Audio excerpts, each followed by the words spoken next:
हम गुरु गोबिंद सिंह हम नानक अस्त, हम रतन जोहर हम मानिक अस्त। अमृत बाणी हर हर तेजी, सुन सुन होए पर मंगत मेरी। जलन बुझी शीतल वे मनुआ, सतगुर का दर्शन पाए जी। धन धन साहब श्री गुरु ग्रंथ साहिब महाराज चबर तखत दे मालक शब्द अवतार। हाजिर नाजिर ये पावन पवित्र बाणी, प्रभ की बाणी सब को बोले। आप अडोल न कबहू डोले। ऐसी महान धुरों उतरी हुई बाणी के विचार इस स्थान पर चल रही है। धन गुरु नानक देव महाराज की पावन पवित्र वार जो माझ राग के अंदर है, उसकी अज पहली पौड़ी की विचार सांझी करते हाँ। 138 अंग के उत्ते ये पौड़ी है। ये नाल 3 श्लोक जुड़े ने जिन्हां दी विचार आप जी ने सरवण की। अज पौड़ी नूं विचारते हैं। 138 पेज के उत्ते ये पावन पवित्र पौड़ी सुशोभित है। 8 लाइनां दी ये पौड़ी है। ये नाल 3 श्लोक। पहले श्लोक विच गुरु की वडियाई, गुरु की महानता दसी। दूसरे श्लोक दे विच मनुखी लगाओ जिहड़े संसार दे नाल जुड़े हुए हैं, वो रब तक नहीं पहुँच पा रहे, उन्हां दी कमी दसी है। तीसरे श्लोक दे विच जीवन दे जिहड़े 10 पड़ाव ने, बचपना, जवानी, बुढ़ेपा, इन्हां सारियां नूं 10 पड़ावां दे विच गिणिया कि मनुख की जिंदगी सारी इदां ही खचत इन्हां च हो जाती है। इन्हां तिन्नां ही श्लोकां दा जिहड़ा तत निचोड़ है वो पौड़ी च है, ते पौड़ी दा ही खुलासा श्लोकां ने कीता है। पौड़ी दे विच 3 गल्लां दिखाई दे रहीआं ने। पहली गल रब की वडियाई कीती है कि रब सर्वशक्तिमान है। रब आल पावर रखण वाला है, जिसनों ओमनी पोटेंट कहते। ऐसा रब, ऐसा परमात्मा, उसकी वडियाई कीती है कि दसिया भी ये सारी रचना वैसे उसे दी है। इत्थे जो कुछ भी दिस रहा है सब कुछ रब दे, ये रब की रचना है। तो रब की वडियाई कीती है ते रब की रचना बारे दसिया है। इस रचना विच एक हुक्म वरत रहा है, आवना जावना। रचना जितनी भी है उसकी अपनी मर्जी नहीं चलती, वो आवन जावन च बंद है।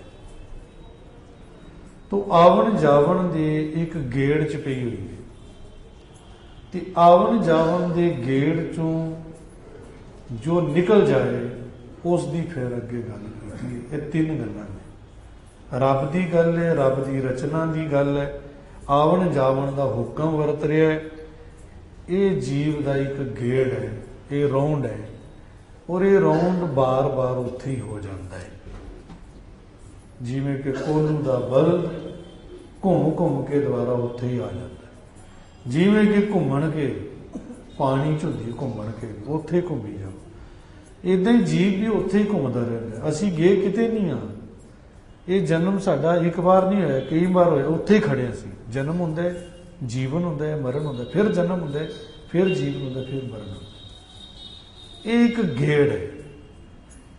जन्म एक पीड़ा है तो जीवन भी एक पीड़ा है, तो मरण भी एक पीड़ा है। ये पीड़ा ही सहन करदियां जन्म जीवन मरण हुंदा चला जाता है। एक गेड़ है। ਇਹਦੇ ਚੋਂ ਨਿਕਲਿਆ ਕਿਵੇਂ ਜਾਵੇ, ਇੱਕ ਤਰੀਕਾ ਦੱਸਿਆ ਵੀ ਜਿਹੜੇ ਨਿਕਲ ਚੁੱਕੇ ਨੇ ਉਹਨਾਂ ਦੀ ਭਾਲ ਕੀਤੀ ਜਾਏ, ਤੇ ਜਾਂ ਜਿਹੜੇ ਨਿਕਲਣ ਦੀ ਕੋਸ਼ਿਸ਼ ਵਿੱਚ ਨੇ ਉਹਨਾਂ ਨੂੰ ਦੇਖੋ। ਇਹਨੂੰ ਅਸੀਂ 3 ਕੈਟਾਗਰੀ 'ਚ ਲੈ ਸਕਦੇ। ਇੱਕ ਉਹ ਨੇ ਜਿਹੜੇ ਨਿਕਲ ਚੁੱਕੇ ਨੇ, ਇੱਕ ਉਹ ਨੇ ਜਿਹੜੇ ਅਜੇ ਨਿਕਲ ਰਹੇ ਨੇ। ਉਹ ਕਿਵੇਂ ਨਿਕਲ ਰਹੇ ਨੇ ਉਹਨਾਂ ਨੂੰ ਦੇਖਿਆ ਜਾਏ, ਉਹਨਾਂ ਦੀ ਸੁਰਤ ਨੂੰ, ਧਿਆਨ ਨੂੰ ਦੇਖਿਆ ਜਾਏ ਵੀ ਧਿਆਨ ਨੂੰ ਹੀ ਤੇ ਕੱਢਣਾ ਹੈ ਨਾ, ਕੱਢਣਾ ਕਿਹਨੂੰ, ਧਿਆਨ ਨੂੰ ਹੀ ਤੇ ਕੱਢਣਾ। ਤੇ ਧਿਆਨ ਹੈ ਕਿੱਥੇ ਇਹ ਦੇਖਣਾ ਪਏਗਾ। ਜਿੱਥੇ ਧਿਆਨ ਹੈ ਉੱਥੋਂ ਉਹਨੂੰ ਕੱਢਣਾ ਤੇ ਪਤਾ ਹੋਵੇ ਵੀ ਇਹਨੂੰ ਰੱਖਣਾ ਕਿੱਥੇ ਹੈ, ਉੱਥੇ ਰੱਖਣਾ ਬਸ। ਇਹ ਹੈ ਕੱਢਣਾ। ਜਿਨ੍ਹਾਂ ਨੇ ਆਪਣਾ ਧਿਆਨ ਕੱਢਿਆ ਤੇ ਠੀਕ ਜਗ੍ਹਾ ਤੇ ਲਗਾਇਆ, ਉਹਨਾਂ ਨੂੰ ਦੇਖਿਆ ਜਾਏ ਵੀ ਉਹ ਕਿਵੇਂ ਇਹ ਕੋਸ਼ਿਸ਼ ਕਰਦੇ ਨੇ। ਤੀਸਰੇ ਉਹ ਨੇ ਜਿਹੜੇ ਆਪਣਾ ਧਿਆਨ ਠੀਕ ਜਗ੍ਹਾ ਨਹੀਂ ਲਗਾ ਰਹੇ, ਉਹਨਾਂ ਨੂੰ ਵੀ ਦੇਖੋ। ਜਿਹੜੇ ਲਗਾ ਰਹੇ ਨੇ ਠੀਕ, ਉਹਨਾਂ ਨੂੰ ਵੀ ਦੇਖੋ। ਜਿਹੜੇ ਨਹੀਂ ਲਗਾ ਰਹੇ ਉਹਨਾਂ ਨੂੰ ਵੀ ਦੇਖੋ, ਤਾਂ ਹੀ ਪਤਾ ਚੱਲੇਗਾ ਨਾ ਜੀਵਨ ਦੀ ਸੱਚਾਈ। ਅੰਧੇਰਾ ਦੇਖੋਗੇ ਤੇ ਚਾਨਣ ਦਾ ਆਪੇ ਹੀ ਪਤਾ ਚੱਲ ਜਾਏਗਾ, ਚਾਨਣ ਦੇਖੋਗੇ ਅੰਧੇਰੇ ਦਾ ਆਪੇ ਹੀ ਪਤਾ ਚੱਲ ਜਾਏਗਾ। ਤਾਂ ਦੋਵਾਂ ਦਾ ਗਿਆਨ ਹੋਣਾ ਚਾਹੀਦਾ। ਖਿਚੜੀ ਨਹੀਂ ਬਣਾਣੀ, ਨਾ ਅੰਧੇਰੇ ਦਾ ਗਿਆਨ ਨਾ ਚਾਨਣ ਦਾ ਗਿਆਨ, ਫਿਰ ਤੇ ਕੋਈ ਗਿਆਨ ਹੀ ਨਾ ਹੋਇਆ, ਫਿਰ ਉਹ ਕਾਹਦਾ ਗਿਆਨ ਹੋਇਆ।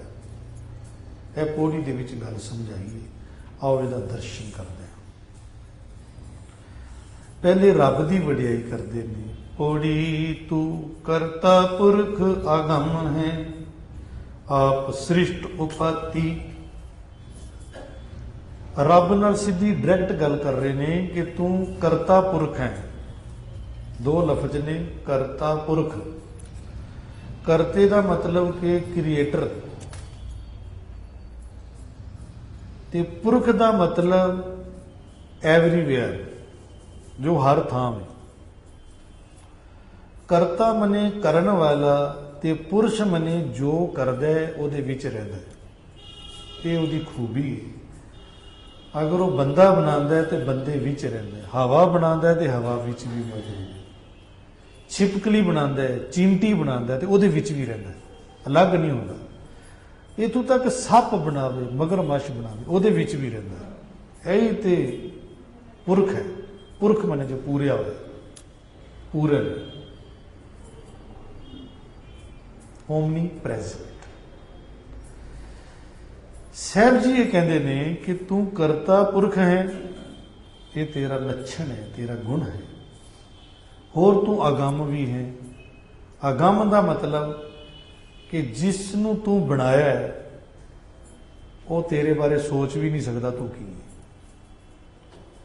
ਇੰਨੀ ਵੱਡੀ ਗੱਲ ਹੈ ਕਿ ਜਿਸ ਨੂੰ ਤੂੰ ਬਣਾਇਆ ਹੈ ਉਹਨੂੰ ਵੀ ਨਹੀਂ ਪਤਾ ਕਿ ਤੂੰ ਉਹਦੇ ਅੰਦਰ ਰਹਿ ਰਿਹਾ, ਉਹਨੂੰ ਵੀ ਕੋਈ ਖਬਰ ਨਹੀਂ। ਕੋਈ ਡਾਕਟਰ ਦੱਸ ਸਕਦਾ ਹੈ ਕਿ ਇਸ ਸਰੀਰ ਦੇ ਕਿਸ ਹਿੱਸੇ 'ਚ ਰੱਬ ਰਹਿੰਦਾ? ਕਦੀ ਕਿਸੇ ਡਾਕਟਰ ਨੇ ਕਲੀਅਰ ਕੀਤਾ? ਇਸ ਸਰੀਰ 'ਚ ਰੱਬ ਰਹਿੰਦਾ ਹੈ, ਕੋਈ ਡਾਕਟਰ ਅੱਜ ਤੱਕ ਦੱਸ ਸਕਿਆ, ਕੋਈ ਸਾਇੰਸਦਾਨ ਦੱਸ ਸਕਿਆ ਵੀ ਇਸ ਸਰੀਰ ਦੇ ਕਿਸ ਹਿੱਸੇ 'ਚ ਰਹਿੰਦਾ? ਜਿਸ ਦਿਨ ਕੋਈ ਦੱਸ ਦੇਗਾ ਉਸ ਦਿਨ ਸਾਇੰਸ ਦਾ ਐਂਡ ਹੋ ਜਾਏਗਾ। ਇਹ ਲਾਸਟ ਖੋਜ ਹੋਵੇਗੀ। ਇਹ ਵੀ ਮਰਜ ਕਰ, ਅਜੇ ਦੀ ਉਹਦੀ ਰਚਨਾ ਦੀ ਖੋਜ ਹੈ, ਰਿਚੈਤੇ ਦੀ ਖੋਜ ਨਹੀਂ ਹੈ, ਕ੍ਰੀਏਟਰ ਦੀ ਖੋਜ ਨਹੀਂ ਹੈ, ਕ੍ਰੀਏਸ਼ਨ ਦੀ ਖੋਜ ਹੈ। ਜਿਸ ਦਿਨ ਕ੍ਰੀਏਟਰ ਦੀ ਖੋਜ ਹੋ ਜਾਏਗੀ ਫਿਰ ਕ੍ਰੀਏਸ਼ਨ ਦੀ ਖੋਜ ਕਰਨੀ ਨਹੀਂ ਪਏਗੀ, ਉਹ ਆਪੇ ਖੁੱਲ ਜਾਏਗੀ। ਸਾਹਿਬ ਕਹਿੰਦੇ ਨੇ ਕਿ ਇੱਕ ਤੇ ਤੂੰ ਕਰਤਾ ਪੁਰਖ, ਦੂਜਾ ਅਗੰਮ। ਅਗੰਮ ਸਾਡੇ ਮਨ ਤੋਂ ਪਰੇ, ਭਾਵ ਸਾਡੀ ਸੋਚ ਤੋਂ ਪਰੇ, ਜਿੱਥੇ ਸਾਡੀ ਸੋਚ ਨਾ ਚੱਲ ਸਕੇ ਉਸ ਤੋਂ ਵੀ ਪਰੇ। ਤੇ ਫਿਰ ਆਪ ਸ੍ਰਿਸ਼ਟ ਉਪਾਤੀ, ਤੂੰ ਆਪ ਹੀ ਸ੍ਰਿਸ਼ਟੀ ਪੈਦਾ ਕੀਤੀ।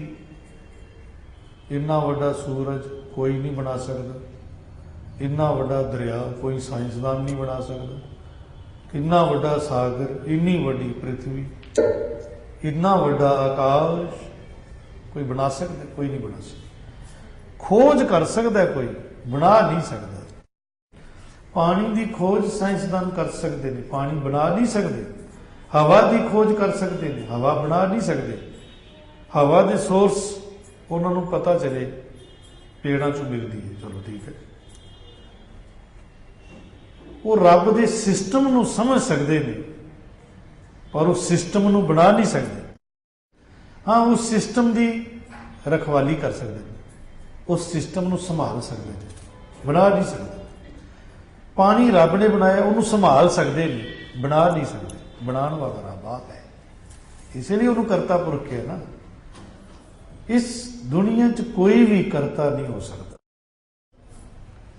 ਕਰਤੇ ਦੀ ਖੋਜ ਕਰਦੇ, ਕਰਤੇ ਦੀ ਰਚਨਾ ਦੀ ਖੋਜ ਕਰਦੇ, ਤੇ ਉਹ ਕਰਤਾ ਪੁਰਖ ਨਹੀਂ ਹੈ। ਕਹਿੰਦੇ ਇੱਕ ਤੇ ਤੂੰ ਕਰਤਾ ਪੁਰਖ, ਦੂਜਾ ਮਨ ਬਾਣੀ ਤੂੰ ਪਰੇ, ਤੇ ਆਪ ਸ੍ਰਿਸ਼ਟੀ ਤੂੰ ਪੈਦਾ ਕੀਤੀ। ਤੇ ਪੈਦਾ ਵੀ ਇਦਾਂ ਦੀ ਕੀਤੀ, ਕਿਤੇ ਰੰਗੀ ਹੈ ਕਿਤੇ ਬੇਰੰਗੀ ਹੈ, ਰੰਗ ਬਰੰਗੀ, ਕਿਤੇ ਰੰਗ ਵਾਲੀ ਹੈ ਕਿਤੇ ਬਿਨਾਂ ਰੰਗ ਤੋਂ। ਫਿਰ ਅਨੇਕ ਅਨੇਕ ਤਰੀਕਿਆਂ ਦੇ ਨਾਲ ਪੈਦਾ ਹੋ ਰਹੀ ਹੈ। ਕੋਈ ਅੰਡਿਆਂ ਚੋਂ ਪੈਦਾ ਹੋ ਰਹੀ ਹੈ, ਕੋਈ ਗਰਭ ਚੋਂ ਪੇਟ ਚੋਂ ਪੈਦਾ ਹੋ ਰਹੀ ਹੈ, ਤੇ ਕੋਈ ਪਰਸੀਨੇ ਚੋਂ ਪੈਦਾ ਹੋ ਰਹੀ ਹੈ। ਜਿਵੇਂ ਜੂਆਂ ਕਿੱਥੋਂ ਆ ਜਾਂਦੀਆਂ ਜੀ, ਕਿਵੇਂ ਪੈਦਾ ਹੋ ਜਾਂਦੀਆਂ? ਚਿੱਚੜ ਪੈਦਾ ਹੋ ਜਾਂਦੇ ਨੇ, ਚਮ ਜੂਆਂ ਪੈਦਾ ਹੋ ਜਾਂਦੀਆਂ, ਖੁੰਬਾਂ ਪੈਦਾ ਹੋ ਜਾਂਦੀਆਂ ਨੇ। ਕਿੱਥੋਂ ਪੈਦਾ ਹੁੰਦੇ? ਕੋਈ ਕਿੱਥੋਂ ਪੈਦਾ ਹੁੰਦੇ, ਕੋਈ ਕਿੱਥੋਂ। ਕਹਿੰਦੇ ਰੰਗ ਬਿਰੰਗੀ ਹੈ, ਔਰ ਬਹੁਤ ਬਹੁਤ ਵਿਧੀਆਂ ਦੇ ਨਾਲ, ਔਰ ਅਨੇਕ ਅਨੇਕ ਕਿਸਮ ਦੀ ਹੈ, ਇੱਕ ਕਿਸਮ ਦੀ ਨਹੀਂ ਹੈ। ਰੰਗ ਪਰੰਗ ਉਪਾਰ ਜਨਾ, ਰੰਗ ਔਰ ਪਰੰਗ, ਪਰੰਗ ਮਨੇ ਰੰਗ ਵਾਲੀ ਔਰ ਬਿਨਾ ਰੰਗ ਤੋਂ, ਪੈਦਾ ਕਰਨ ਵਾਲਾ, ਔਰ ਬਹੁ ਬਹੁ ਵਿਧ ਭਾਂਤੀ, ਅਨੇਕ ਅਨੇਕ ਵਿਧੀਆਂ ਵਾਲੀ, ਢੰਗ ਵਾਲੀ, ਤਰੀਕਿਆਂ ਵਾਲੀ, ਔਰ ਅਨੇਕ ਅਨੇਕ ਕਿਸਮਾਂ ਦੀ, ਅਨੇਕ ਕਿਸਮ, ਇਹ ਕਿਸਮ ਨਹੀਂ। ਫਿਰ ਤੂੰ ਜਾਣੇ ਜਿਨ ਉਪਾਈ ਹੈ, ਸਭ ਖੇਲ ਤੁਮਤੀ। ਕਹਿੰਦੇ ਸਾਨੂੰ ਤੇ ਇਹ ਸਮਝ ਆਈਏ ਕਿ ਤੂੰ ਹੀ ਜਾਣਦਾ ਜਿਸ ਨੇ ਇਸ ਸ੍ਰਿਸ਼ਟੀ ਨੂੰ ਪੈਦਾ ਕੀਤਾ ਹੈ, ਇਹਦੇ ਬਾਰੇ ਸਿਰਫ ਤੂੰ ਹੀ ਜਾਣਦਾ। ਗੱਲ ਠੀਕ ਹੈ, ਜਿਸ ਨੇ ਪੈਦਾ ਕੀਤੀ ਉਹ ਹੀ ਜਾਣਦਾ, ਦੂਜਾ ਥੋੜੀ ਕੋਈ ਜਾਣ ਸਕਦਾ। ਅਸੀਂ ਸਵੈਮ ਨੂੰ ਪੈਦਾ ਹੀ ਨਹੀਂ ਕੀਤਾ, ਇਸ ਲਈ ਅਸੀਂ ਸਵੈਮ ਨੂੰ ਵੀ ਨਹੀਂ ਜਾਣ ਸਕਦੇ। ਇਹ ਗੱਲ ਵੱਖਰੀ ਹੈ ਕਿ ਦੂਸਰਿਆਂ ਨੂੰ ਜਾਣਨ ਦਾ ਅਸੀਂ ਠੇਕਾ ਲੈਂਦੇ ਹਾਂ, ਦਾਅਵਾ ਵੀ ਕਰਦੇ ਹਾਂ, ਮੈਂ ਇਹ ਜਾਣ ਲਿਆ, ਮੈਂ ਇਹਨੂੰ ਜਾਣ ਲਿਆ। ਆਮ ਭਾਸ਼ਾ ਦਾ ਅਸੀਂ ਕਹਿੰਦੇ ਹਾਂ ਮੈਂ ਫਲਾਣੇ ਨੂੰ ਜਾਣਦਾ ਚੰਗੀ ਤਰ੍ਹਾਂ। ਆਪਣੇ ਆਪ ਨੂੰ ਤਾਂ ਚੰਗੀ ਤਰ੍ਹਾਂ ਜਾਣਦਾ ਨਹੀਂ, ਤੇ ਦਾਅਵਾ ਕਰ ਰਿਹਾ ਕਿ ਮੈਂ ਫਲਾਣੇ ਨੂੰ ਚੰਗੀ ਤਰ੍ਹਾਂ ਜਾਣਦਾ। ਇੱਥੋਂ ਤੱਕ ਵੀ ਕਹਿ ਦਿੰਦੇ ਮੈਂ ਤੇ ਆਪਣੇ ਪੁੱਤਰ ਨੂੰ ਜਾਣਦਾ, ਮੇਰਾ ਪੁੱਤਰ ਕਿਹੋ ਜਿਹਾ। ਆਪਣੇ ਬਾਪ ਨੂੰ ਤਾਂ ਚੰਗੀ ਤਰ੍ਹਾਂ ਜਾਣ ਨਹੀਂ ਸਕਿਆ, ਉਹ ਕਿਹੋ ਜਿਹਾ, ਪੁੱਤਰ ਨੂੰ ਜਾਣਦਾ। ਆਪਣੇ ਆਪ ਨੂੰ ਤਾਂ ਜਾਣ ਨਹੀਂ ਸਕਿਆ, ਕਹਿੰਦਾ ਮੈਂ ਆਪਣੀ ਘਰਵਾਲੀ ਨੂੰ ਜਾਣਦਾ। ਸੱਚ ਗੱਲ ਇਹ ਹੈ ਕਿ ਕੋਈ ਕਿਸੇ ਨੂੰ ਪੂਰਾ ਨਹੀਂ ਜਾਣਦਾ, ਕੋਈ ਕਿਸੇ ਨੂੰ ਠੀਕ ਤਰੀਕੇ ਨਾਲ ਨਹੀਂ ਜਾਣਦਾ। ਜਿੰਨੀ ਕੁ ਜਾਣਕਾਰੀ ਸਾਡੀ ਪੁੱਤਰ ਪ੍ਰਤੀ, ਘਰਵਾਲੀ ਪ੍ਰਤੀ, ਘਰਵਾਲੇ ਪ੍ਰਤੀ ਹੈ, ਜਾਂ ਦੋਸਤਾਂ ਮਿੱਤਰਾਂ ਪ੍ਰਤੀ ਹੈ, ਸਾਰੀ ਝੂਠੀ ਦੀ ਝੂਠੀ ਹੈ। ਕੋਈ ਕਿਸੇ ਬਾਰੇ ਕੁਝ ਨਹੀਂ ਜਾਣਦਾ, ਪਰ ਦਾਅਵੇ ਸਭ ਕਰਦੇ ਹਨ। ਕਹਿੰਦੇ ਇਹ ਪ੍ਰਮਾਤਮਾ ਤੂੰ ਹੀ ਜਾਣਦਾ ਹੈ, ਜਿਸ ਨੇ ਸਭ ਨੂੰ ਪੈਦਾ ਕੀਤਾ, ਇਸ ਲਈ ਸਭ ਨੂੰ ਤੂੰ ਹੀ ਜਾਣਦਾ ਹੈ। ਸਾਨੂੰ ਇਹ ਸਮਝ ਆਈਏ ਇਹ ਸਾਰਾ ਖੇਲ ਤੇਰਾ ਹੈ, ਇਹ ਖੇਲ ਹੈ ਨਾ ਉਹਦਾ, ਪ੍ਰਮਾਤਮਾ ਦਾ ਵੀ ਤੇ ਖੇਲ ਹੈ। ਵਾਹ ਵਾਹ ਕਾ ਵੱਡਾ ਤਮਾਸ਼ਾ,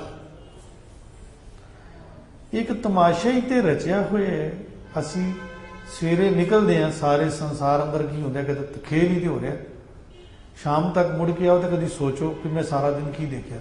ਤੁਹਾਨੂੰ ਇੰਝ ਲੱਗੇਗਾ ਕਿ ਤਮਾਸ਼ਾ ਸੀ, ਤੇ ਉਹ ਮੈਂ ਤਮਾਸ਼ਾ ਵੇਖਿਆ, ਕਿਸੇ ਨੂੰ ਰੋਂਦਿਆਂ ਵੇਖਿਆ, ਕਿਸੇ ਨੂੰ ਹੱਸਦਿਆਂ ਵੇਖਿਆ, ਕਿਸੇ ਨੂੰ ਫਾਇਦੇ 'ਚ ਦੇਖਿਆ, ਕਿਸੇ ਨੂੰ ਘਾਟੇ 'ਚ ਦੇਖਿਆ, ਕਿਸੇ ਨੂੰ ਦੇਂਦਿਆਂ ਵੇਖਿਆ, ਕਿਸੇ ਨੂੰ ਲੈਂਦਿਆਂ ਵੇਖਿਆ, ਕਿਸੇ ਨੂੰ ਛੀਨਦਿਆਂ ਵੇਖਿਆ, ਕਿਸੇ ਨੂੰ ਕੁਝ ਵਰਤਾਂਦਿਆਂ ਦੇਖਿਆ। ਇਹ ਸਾਰਾ ਕੁਝ ਕੀ ਦੇਖਿਆ? ਇੱਕ ਤਮਾਸ਼ਾ ਹੋਵੇ, ਇੱਕ ਖੇਲ ਹੋਵੇ। ਇੰਜ ਕਹਿ ਲਓ ਕਿ ਕੋਈ ਪਿਕਚਰ ਦੇਖਣ ਦੀ ਲੋੜ ਨਹੀਂ ਹੈ, ਇਹ ਰੱਬ ਦੀ ਬਣੀ ਬਣਾਈ ਪਿਕਚਰ ਹੈ ਜਿਹੜੀ ਅਸੀਂ ਸਾਰਾ ਦਿਨ ਦੇਖਦੇ ਹਾਂ, ਪਰ ਇਹਨੂੰ ਅਸੀਂ ਠੀਕ ਤਰੀਕੇ ਨਾਲ ਨਹੀਂ ਦੇਖਦੇ। ਗੁਰੂ ਸਾਹਿਬ ਨੇ ਕਿਹਾ ਮੈਂ ਤਮਾਸ਼ਾ ਦੇਖਣ ਆਇਆ, ਮੈਂ ਹੂੰ ਪਰਮ ਪੁਰਖ ਕੋ ਦਾਸਾ, देखण आयो जगत तमाशा। जगत का तमाशा है। इस तमाशे नूं जिसने देखण आया, जिसनों देखण आया उन्होंने समझ आई। श्री कृष्ण जी नूं पूछो भी तुहानूं ये संसार की दिखदा है, वो कहंदे ने एक लीला है, होर कुछ नहीं। उन्होंने फिर लीला करके दिखाई भी यह लीला है। उन्होंने क्या रब एक लीला है, उन्हें लीला रची, इसलिए उन्होंने लीला रची।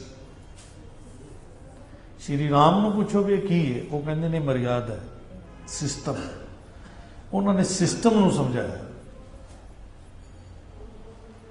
जिसनों जो जो दिखाई देता, महात्मा बुद्ध नूं पूछो जी ये की है, महात्मा बुद्ध कहते ने बस कर्म का सार है, कर्म प्रधान है, कर्म ही भगवान है।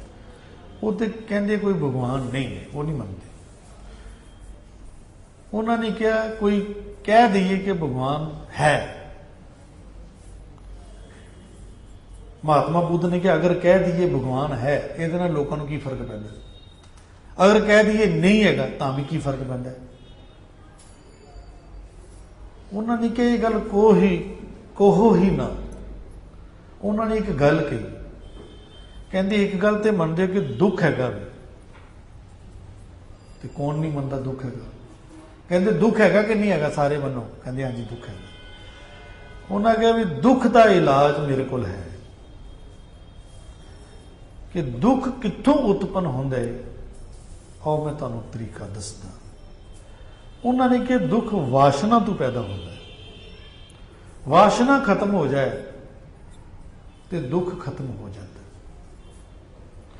इदा अनेक अनेक तरीके ने। जे गुरु नानक नूं पुछो तो गुरु नानक एक गल नहीं कहते, वो कहते ने जीवन सहज विच आ जाए, जीवन च टिकाओ आ जाए, नठ भज खत्म हो जाए। तो वो कहते दुख का कारण वासना भी नहीं है। गुरु नानक साहब कहते दुख का कारण रब नालों टुटण करके। कहते कि दुख का कारण कर्म है, कईयां ने भी किया दुख का कारण, ब्राह्मणिज्म ने कहा दुख का कारण कर्म है। गुरु साहब कहते कर्म भी नहीं है दुख का कारण। दुख का कारण ये जीव रब नालों टुटिया ते तां करके दुखी है। तो गुरु नानक पातशाह ने जोड़ के भी दिखाता, जिन्हें जुड़ गया तो वह दुख ही नहीं रहा, सारे दुख खत्म हो गए। तो कहने का भाव है कि इस पृथ्वी दे विच अनेक अनेक तरीके ने। तो मैं ये कहा कि सिखिज्म की है, सारे इज्म इकट्ठे करो तो सिखिज्म है। सिखिज्म एक गल नहीं करता, वो सिर्फ वासना की गल नहीं करता, वो सिर्फ कर्म की गल नहीं करता, वो सिर्फ मन की गल नहीं करता, वो सारिਆਂ ਨੂੰ ਇਕੱਠਿਆਂ करके एक जगह लिया। ये सिखिज्म सारे धर्मां का जोड़ है। तो ਉਹਦੇ ਵਿੱਚ अपना एक विचार दिता गुरु पातशाह। तां ही तो लोगों को समझ नहीं आती ना सिखिज्म की। वो कहते हैं एक पासे हिंदू की भी गल की है, ऐसा हिंदू होना चाहिए, उस पासे कहते हैं मुसलमान की भी गल की है, उस पासे कहते जोगी इदा का होना चाहिए, वो कहते पंडित इदा का होना चाहिए। तो एक्चुअली गल की है, एक्चुअली ये सारा एक जोड़ है जिहड़ा गुरु साहब ने मनुख नूं दस्सिया।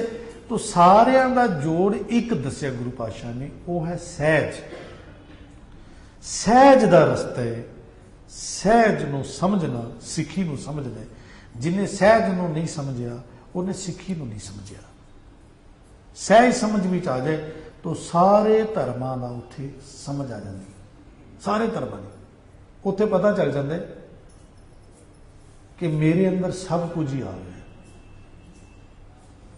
मैं कृष्ण जैसा भी हो गया, राम जैसा भी हो गया, हजरत मोहम्मद साहब जैसा भी हो गया, ईसा मसीह जैसा भी हो गया, महात्मा बुद्ध जैसा भी हो गया, सारे ही मेरे च आ गए। खैर गुरु बख्शिश करे। गल चल रही है इस सृष्टि दे विच ये जिहड़ा खेल चल रहा है परमात्मा का, इस खेल च की हो रहा है, एक आवे एक जाए उठ बिन नावै मर जाती। एक आउंदे ने ਤੇ ਇੱਕ ਜਾ ਰਹੇ ਨੇ, ਇੱਕ ਆ ਰਹੇ ਨੇ, ਇੱਕ ਜਾ ਰਹੇ ਨੇ, ਇੱਕ ਆਂਦੇ ਨੇ, ਇੱਕ ਜਾਂਦੇ ਨੇ, ਇੱਕ ਹੋ ਕਹਿ ਲਓ। ਤੇ ਬਿਨਾਂ ਨਾਮ ਤੋਂ ਇਹ ਮਰਦੇ ਜਾਂਦੇ ਨੇ। ਵਾਹਿਗੁਰੂ ਦੇ ਨਾਮ ਬਗੈਰ, ਨਾਮ ਕੀ ਹੈ? ਨਾਮ ਹੈ ਜੀਵਨ ਨੂੰ ਵਾਹਿਗੁਰੂ ਦੇ ਨਾਲ ਜੁਆਇੰਟ ਕਰਨਾ, ਇਹ ਹੈ ਨਾਮ। ਨਾਮ ਦਾ ਮਤਲਬ ਕੋਈ ਖਾਲੀ ਗੁਟਕੇ ਚੋਂ ਪਾਠ ਪੜ੍ਹ ਲੈਣਾ ਨਾਮ ਨਹੀਂ ਹੈ, ਮਾਫ ਕਰ ਦੇਣਾ ਜੀ।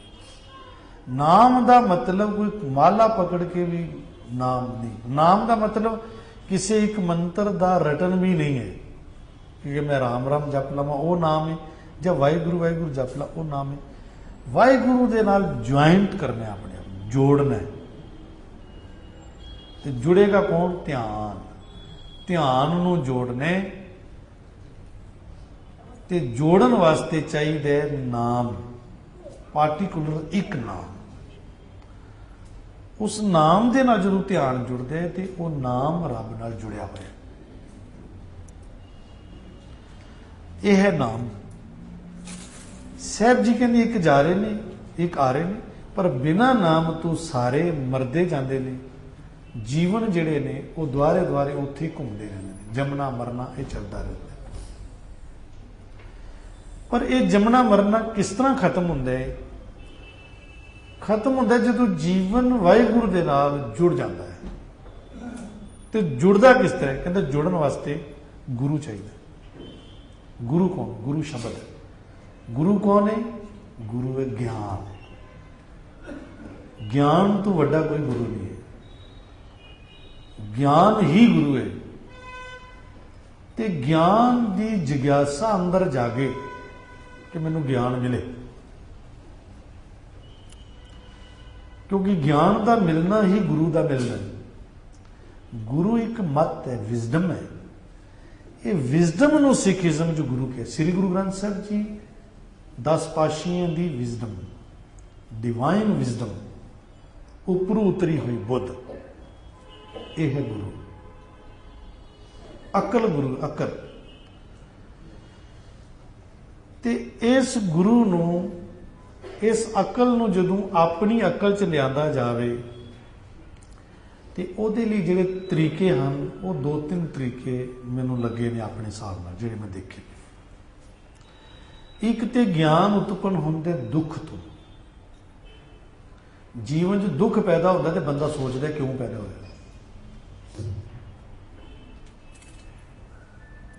ਔਰ ਸਹੀ ਜਾਣਕਾਰੀ ਇਹਨੂੰ ਮਿਲ ਜੇ ਕਿਉਂ ਪੈਦਾ ਹੋਇਆ ਤੇ ਉਹ ਮੁੜ ਕੇ ਦੁੱਖ ਨਹੀਂ ਪੈਦਾ ਹੋਇਆ। ਪਰ ਮਨੁੱਖ ਦੁੱਖ ਦਾ ਇਲਾਜ ਨਹੀਂ ਕਰਦਾ, ਜੇ ਕਰਦਾ ਤੇ ਉਹ ਟੈਂਪਰੇਰੀ ਇਲਾਜ ਹੁੰਦਾ ਹੈ।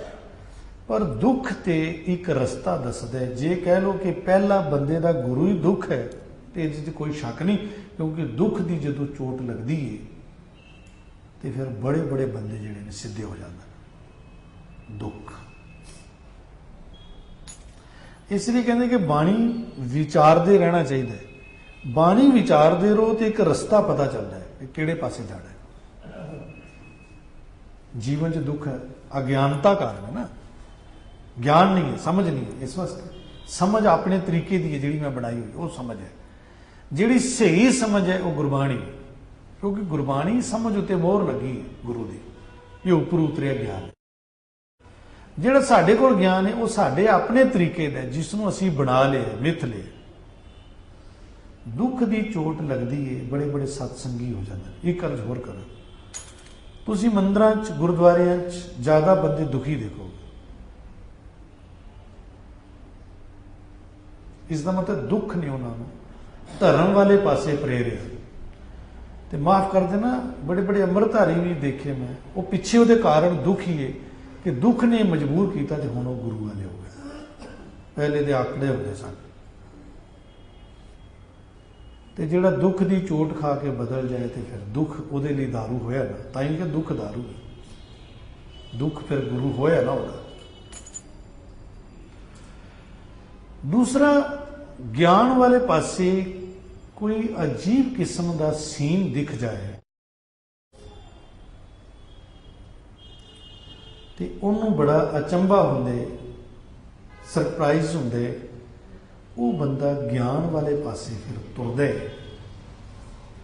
ਉਹਦੇ ਨਾਲ ਕੋਈ ਅਜੀਬ ਸੀਨ ਦਿਖ ਜਾਏ। ਅਜੀਬ ਸੀਨ ਦਾ ਮਤਲਬ ਕਿ ਅੱਜ ਤੋਂ 20 ਸਾਲ ਪਹਿਲੇ ਕੋਈ ਮਰ ਗਿਆ, ਉਹ ਕਿਤੇ ਦਿਖ ਜਾਏ, ਉਹਦਾ ਕੋਈ ਛਾਇਆ, ਉਹਦਾ ਕੋਈ ਝੋਰਾ ਦਿਖ ਜਾਏ,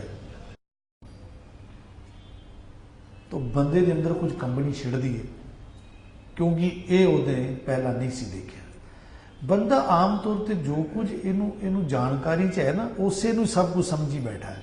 ਇਹ ਸੋਚਦਾ ਕਿ ਇਸ ਤੋਂ ਪਰੇ ਤੇ ਕੁਝ ਹੈ ਹੀ ਨਹੀਂ। ਪਰ ਇੱਥੇ ਤੇ ਬਹੁਤ ਕੁਝ ਹੈ, ਇੱਥੇ ਕੁਝ ਖਤਮ ਹੋਣ ਵਾਲਾ ਨਹੀਂ ਹੈ, ਪਰੇ ਤੋਂ ਪਰੇ ਹੈ। ਮੰਨ ਲਓ ਕਿ ਸਾਡੇ ਸਾਹਮਣੇ ਇੱਕ ਦੀਵਾਰ ਦਿਖ ਰਹੀ ਹੈ, ਸਾਨੂੰ ਇਹ ਦਿਖ ਰਿਹਾ ਕਿ ਦੀਵਾਰ ਤੋਂ ਪਰੇ ਕੁਝ ਨਹੀਂ, ਲੇਕਿਨ ਸਾਨੂੰ ਇਹ ਨਹੀਂ ਪਤਾ ਕਿ ਜਿਹੜੀ ਇੱਥੇ ਦੀਵਾਰ ਬਣੀ ਹੈ, ਜਿਹਨੇ ਦੀਵਾਰ ਬਣਾਈ ਹੈ, ਉਹਨੂੰ ਪਹਿਲੇ ਪਰੇ ਕੁਝ ਦਿਸਦਾ ਸੀ ਤੇ ਤਾਂ ਉਹਨੇ ਇੱਥੇ ਦੀਵਾਰ ਬਣਾਈ ਹੈ। ਜੇ ਪਰੇ ਕੁਝ ਨਾ ਹੁੰਦਾ ਤੇ ਦੀਵਾਰ ਦੀ ਕੀ ਲੋੜ ਸੀ? ਪਰ ਇਸ ਦਾ ਮਤਲਬ ਪਰੇ ਕੁਝ ਹੈ। ਤੇ ਜਿਸ ਨੇ ਦੀਵਾਰ ਬਣਾਈ ਹੈ ਉਹ ਇੰਨਾ ਸੂਝ ਵਾਲਾ ਸੀ, ਉਹਨੂੰ ਪਤਾ ਸੀ ਕਿ ਇਸ ਤੋਂ ਪਰੇ ਕੁਝ ਹੈ, ਤੇ ਉਹਨੇ ਉੱਥੇ ਦੀਵਾਰ ਬਣਾਤੀ। ਤੇ ਅਸੀਂ ਦੀਵਾਰ ਦੇਖ ਕੇ ਕਹਿੰਦੇ ਇਸ ਤੋਂ ਪਰੇ ਕੁਝ ਹੈ ਹੀ ਨਹੀਂ। ਹਰ ਬੰਦਾ ਆਪਣੇ ਇੱਕ ਕੂਏ 'ਚ ਰਹਿੰਦਾ, ਜਿਵੇਂ ਇੱਕ ਮੈਂਡਕ ਹੁੰਦਾ ਨਾ, ਕੂਏ ਦਾ ਮੈਂਡਕ ਕੂਏ ਤੱਕ ਸੀਮਤ ਹੈ। ਇਹਦੇ ਗਿਆਨ ਦੀ ਕੋਈ ਸੀਮਾ ਨਹੀਂ ਹੈ, ਗਿਆਨ ਪਰੇ ਤੋਂ ਪਰੇ ਹੈ।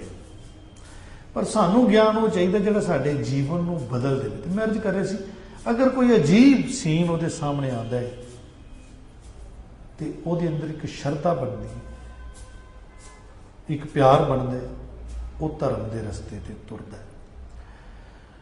ਜਾਂ ਕੋਈ ਉਹਦੇ ਨਾਲ ਕੋਈ ਐਸੀ ਕਰਾਮਾਤ ਹੋ ਜਾਏ, ਕੋਈ ਇਨਸੀਡੈਂਟ, ਉਹਦੇ ਨਾਲ ਉਹਨੂੰ ਗਿਆਨ ਆ ਜਾਂਦਾ।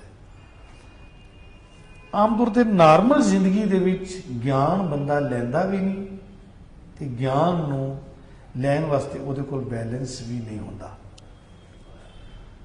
ਇੱਥੇ ਗੁਰੂ ਪਾਤਸ਼ਾਹ ਕਹਿੰਦੇ ਨੇ, ਰੱਬ ਦੀ ਗੱਲ ਕਰ ਰਹੇ ਨੇ ਕਿ ਰੱਬ ਸਰਬ ਸ਼ਕਤੀਮਾਨ ਹੈ, ਆਪ ਸ੍ਰਿਸ਼ਟੀ ਨੂੰ ਬਣਾਉਂਦਾ ਹੈ, ਇਹ ਉਹਦਾ ਆਪਣਾ ਖੇਲ ਹੈ। ਇਸ ਖੇਲ ਦੇ ਵਿੱਚ ਇੱਕ ਗੱਲ ਚੱਲ ਰਹੀ ਹੈ ਆਵਣ ਜਾਣ ਦੀ। ਆਵਣ ਜਾਵਣ, ਆਵਣਾ ਤੇ ਫਿਰ ਜੀਵਨਾ ਤੇ ਫਿਰ ਮਰਨਾ, ਇਹ ਚੱਲਦਾ ਪਿਆ। ਇਹਦੇ 'ਚ ਦੁੱਖ ਹੀ ਦੁੱਖ ਹੈ, ਇਹਦੇ 'ਚ ਕਦੀ ਕਿਸੇ ਨੂੰ ਸੁੱਖ ਨਹੀਂ ਮਿਲਿਆ। ਜਨਮ 'ਚ ਕੀ ਸੁੱਖ ਹੈ?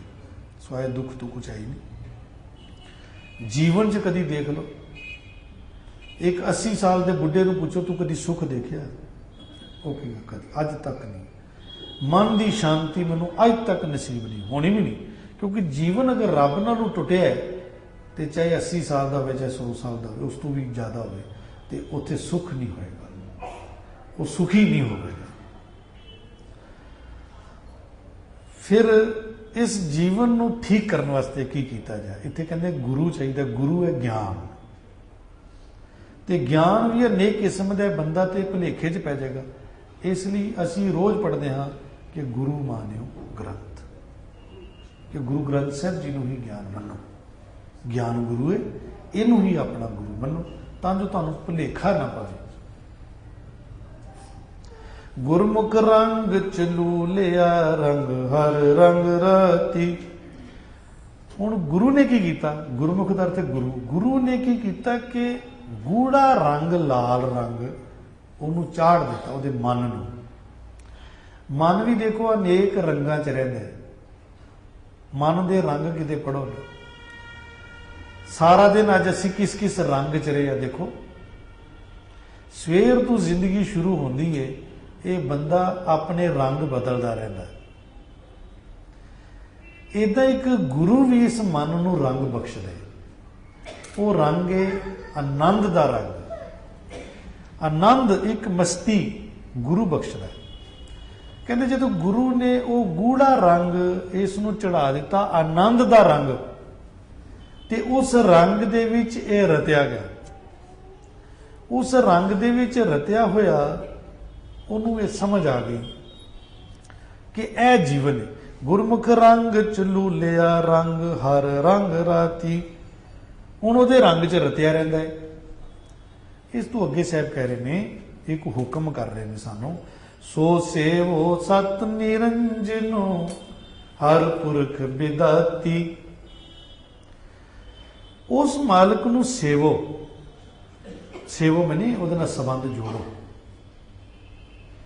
ਜਿਹੜਾ ਸਤਿਪੁਰਖ ਹੈ।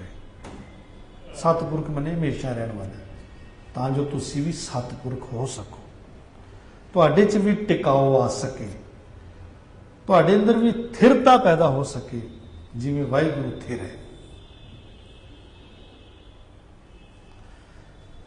ਤੇ ਜਿਹੜਾ ਨਿਰੰਜਨ ਹੈ, ਕਾਲਕ ਤੂੰ ਰਹਿ ਤੇ ਮਾਇਆ ਦੇ ਪ੍ਰਭਾਵ ਤੂੰ ਰਹਿ ਤੇ ਤੁਸੀਂ ਵੀ ਨਿਰੰਜਨ ਹੋ ਸਕੋ, ਮਾਇਆ ਦੇ ਪ੍ਰਭਾਵ ਤੋਂ ਬਚ ਸਕੋ। ਐਸਾ ਪੁਰਖ ਜਿਹੜਾ ਪੁਰਿਆ ਹੋਇਆ, ਵਿਆਪਕ ਹੈ ਔਰ ਵਿਧਾਤੀ ਹੈ, ਕਿਸਮਤ ਲਿਖਣ ਵਾਲਾ ਹੈ।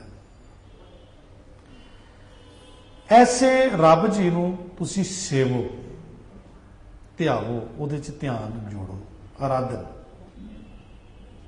ਉਹਦੀ ਰਿਮੈਂਬਰਿੰਗ ਵਿੱਚ ਰਹਿਣਾ ਇਹ ਸਿੱਖ ਲਓ। ਸੋ ਸੇਵੋ ਸਤ ਨਿਰੰਜਨੋ ਹਰ ਪੁਰਖ ਵਿਦਾਤੀ, ਉਹਦੀ ਯਾਦ। ਤੂੰ ਆਪੇ ਆਪ ਸੁਜਾਨ ਹੈ ਵੱਡ ਪੁਰਖ ਵਡਾਤੀ। ਕਹਿੰਦੇ ਰੱਬ ਜੀ ਤੂੰ ਆਪੇ ਆਪ ਜਾਣੀ ਜਾਣੇ, ਸੁਜਾਨ, ਅੰਦਰ ਦੀ ਚੰਗੀ ਤਰ੍ਹਾਂ ਜਾਣਨ ਵਾਲਾ, ਸਭ ਕੁਝ ਤੂੰ ਜਾਣਦਾ, ਔਰ ਵੱਡਿਆਂ ਤੋਂ ਵੱਡਾ ਤੂੰ ਹੀ ਹੈ, ਤੇਰੇ ਤੋਂ ਵੱਡਾ ਕੋਈ। ਇੱਥੇ ਮੋਹਰ ਲਾ ਰਿਹਾ, ਸੁਪਰੀਮ ਪਾਵਰ ਤੂੰ ਹੀ ਹੈ, ਬਾਕੀ ਜਿਹੜੀਆਂ ਪਾਵਰਸ ਨੇ ਉਹ ਸਭ ਤੇਰੇ ਤੋਂ ਆ ਰਹੀਆਂ। ਇਸ ਲਈ ਤੇਰੇ ਨਾਲ ਡਾਇਰੈਕਟ ਅਸੀਂ ਜੁੜਨਾ ਹੈ। ਆਪਣੇ ਜੀਵਨ ਨੂੰ ਉਹ ਸਰਬ ਸ਼ਕਤੀਮਾਨ ਦੇ ਨਾਲ ਜੁਆਇੰਟ ਕਰਨਾ। ਕਿਵੇਂ ਕੀਤਾ ਜਾਏ? ਲਾਸਟ ਵਿੱਚ ਇੱਕ ਗੱਲ ਕਹਿੰਦੇ ਨੇ, ਜੋ ਮਨ ਚਿਤ ਤੁਧ ਧਿਆਏਂਦੇ ਮੇਰੇ ਸੱਚਿਆ ਬਲ ਬਲ ਹੋ ਤਿਨ ਜਾਤੀ।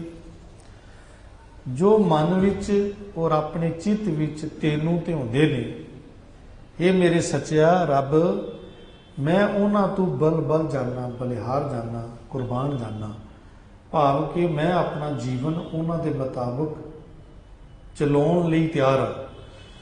ਜਿਹੜੇ ਪੁਰਸ਼ ਤੈਨੂੰ ਧਿਆਉਂਦੇ ਨੇ ਮਨ ਵਿੱਚ, ਆਪਣੇ ਚਿੱਤ ਵਿੱਚ,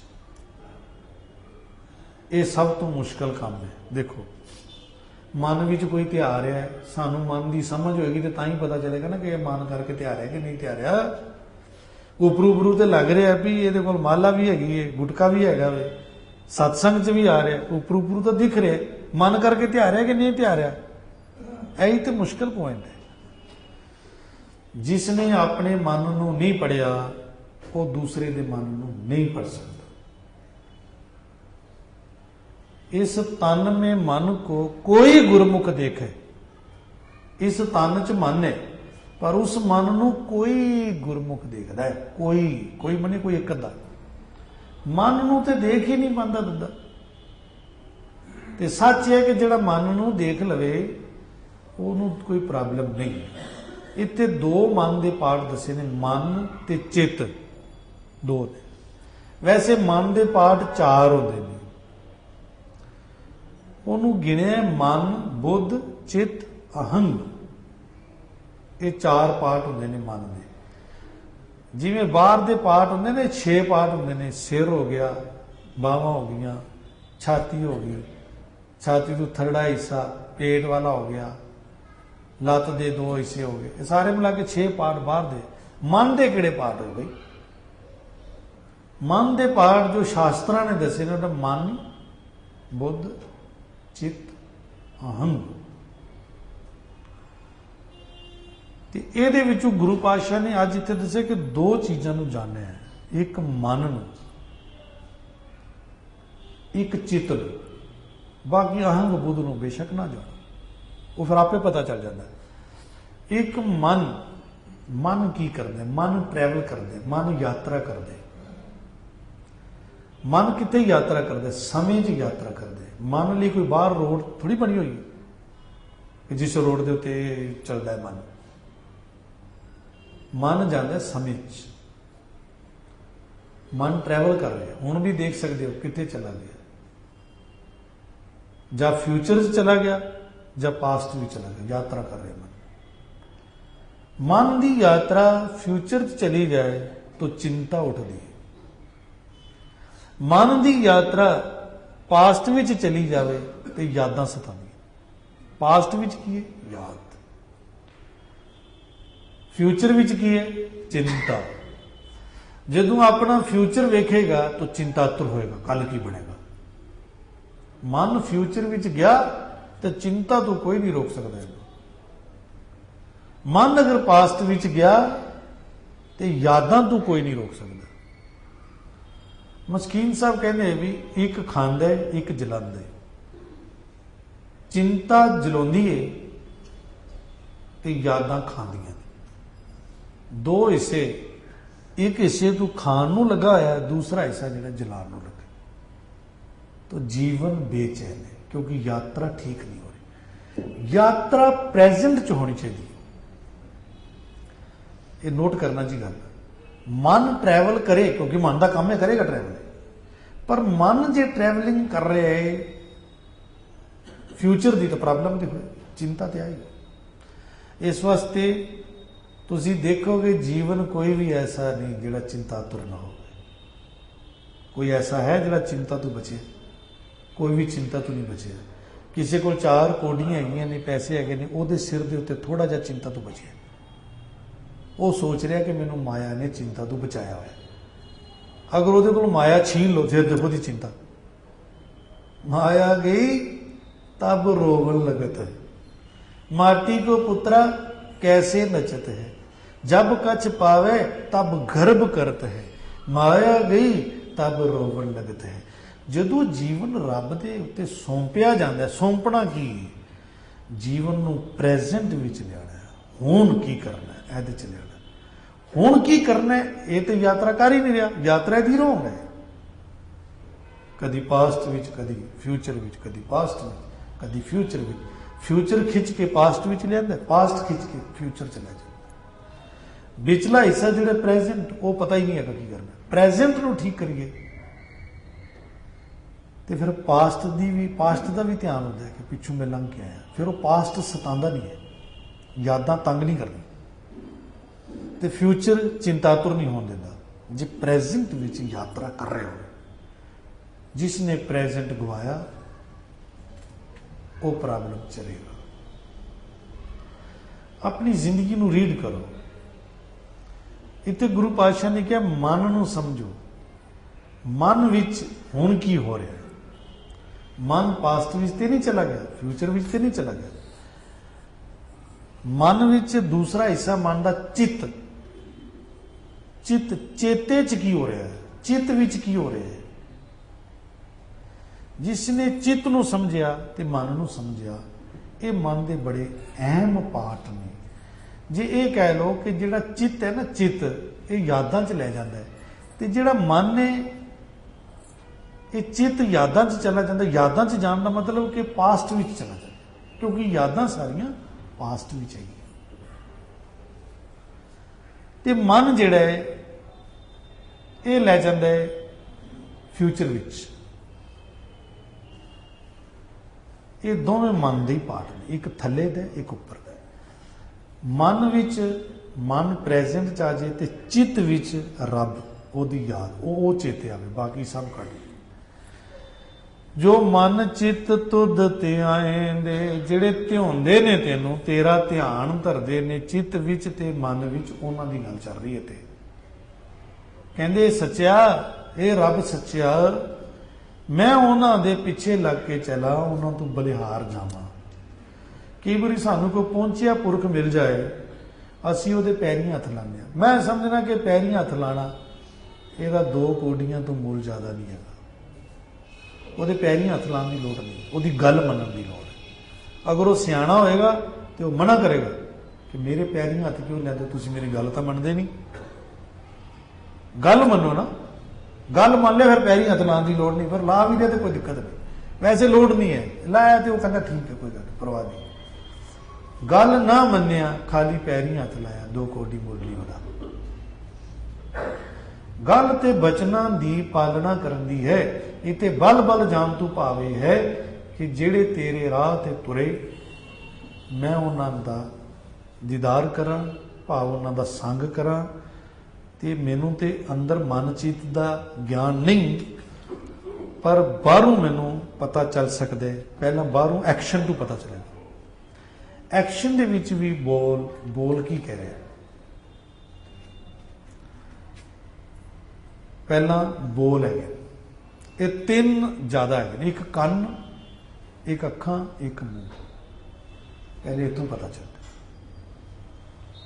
ਅੰਦਰ ਦੀ ਤਸਵੀਰ ਇਹਨਾਂ ਦੇ ਰਾਹੀਂ ਪ੍ਰਗਟ ਹੁੰਦੀ। ਅੱਖਾਂ ਕੀ ਕਹਿ ਰਹੀਆਂ, ਅੱਖਾਂ 'ਚ ਕਿੰਨਾ ਟਿਕਾਊ ਹੈ, ਅੱਖਾਂ ਕਿੱਧਰ ਜਾ ਰਹੀਆਂ, ਅੰਦਰ ਦੀ ਤਸਵੀਰ ਦੱਸਦੀਆਂ ਨੇ ਅੱਖਾਂ।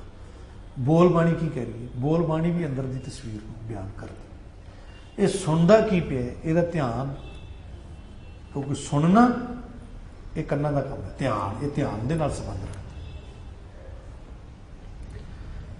ਤੇ ਇਹਨਾਂ ਤੋਂ ਵੀ ਜ਼ਿਆਦਾ ਪਹਿਲਾਂ ਅੱਖ ਹੈ। ਕੁਝ ਨਾ ਵੀ ਬੋਲੇ ਤੇ ਅੱਖ ਤੋਂ ਪਤਾ ਚੱਲਦਾ। ਅੱਖ ਨੂੰ ਪੜ੍ਹਨਾ ਮਨ ਨੂੰ ਪੜ੍ਹਨਾ ਹੈ। ਤੇ ਮੈਂ ਇਹ ਵੀ ਅਰਜ਼ ਕਰਾਂ, ਜਿਹੜਾ ਅੱਖ ਨੂੰ ਨਹੀਂ ਪੜ੍ਹ ਸਕਦਾ ਉਹ ਮਨ ਨੂੰ ਨਹੀਂ ਪੜ੍ਹ ਸਕਦਾ, ਇਹ ਵੀ ਪੱਕੀ ਗੱਲ। ਬੰਦਾ ਭੁਲੇਖਾ ਖਾਂਦਾ ਹੀ ਉੱਥੇ ਹੈ ਜਿੱਥੇ ਉਹ ਅੱਖ ਨੂੰ ਨਹੀਂ ਪੜ੍ਹ ਸਕਦਾ।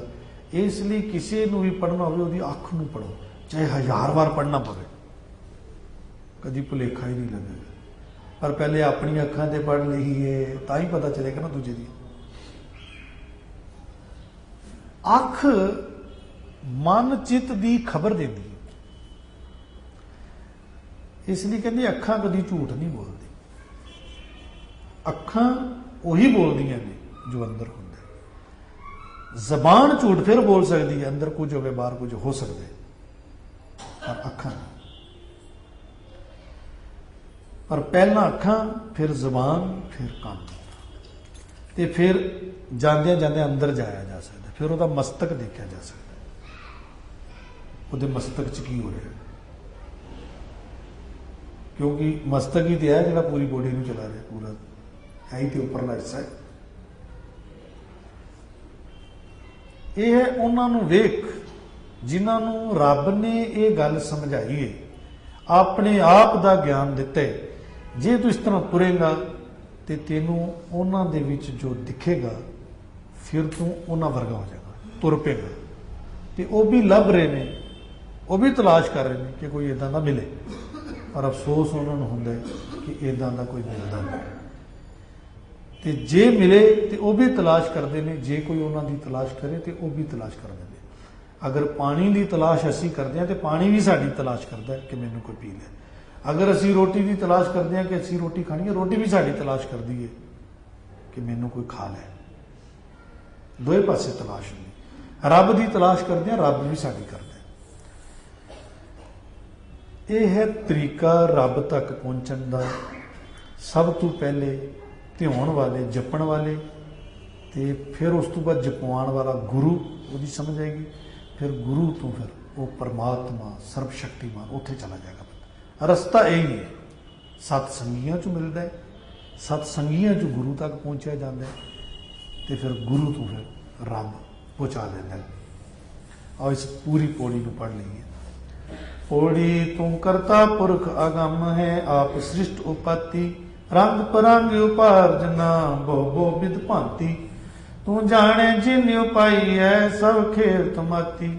ਇੱਕ ਆਵੇਂ ਇੱਕ ਜਾਏ ਉੱਠ, ਬਿਨ ਨਾਵੇ ਮਰ ਜਾਤੀ। ਗੁਰਮੁਖ ਰੰਗ ਚ ਲੂਲਿਆ, ਰੰਗ ਹਰ ਰੰਗ ਰਾਤੀ। ਸੋ ਸੇਵੋ ਸਤ ਨਿਰੰਜਨੋ, ਹਰ ਪੁਰਖ ਵਿਦਾਤੀ। ਤੂੰ ਆਪੇ ਆਪ ਸੁਜਾਣ ਹੈ, ਵਡ ਪੁਰਖ ਵਡਾਤੀ। ਜੋ ਮਨ ਚਿਤ ਤੁਧ ਧਿਆਇਂਦੇ, ਮੇਰੇ ਸਚਿਆ ਬਲ ਬਲ ਹੋ ਤਿਨ ਜਾਤੀ। ਜੋ ਮਨ ਚਿਤ ਤੁਧ ਧਿਆਇਂਦੇ, ਮੇਰੇ ਸਚਿਆ ਬਲ ਬਲ ਹੋ ਤਿਨ ਜਾਤੀ। ਵਾਹਿਗੁਰੂ ਜੀ ਕਾ ਖਾਲਸਾ, ਵਾਹਿਗੁਰੂ ਜੀ।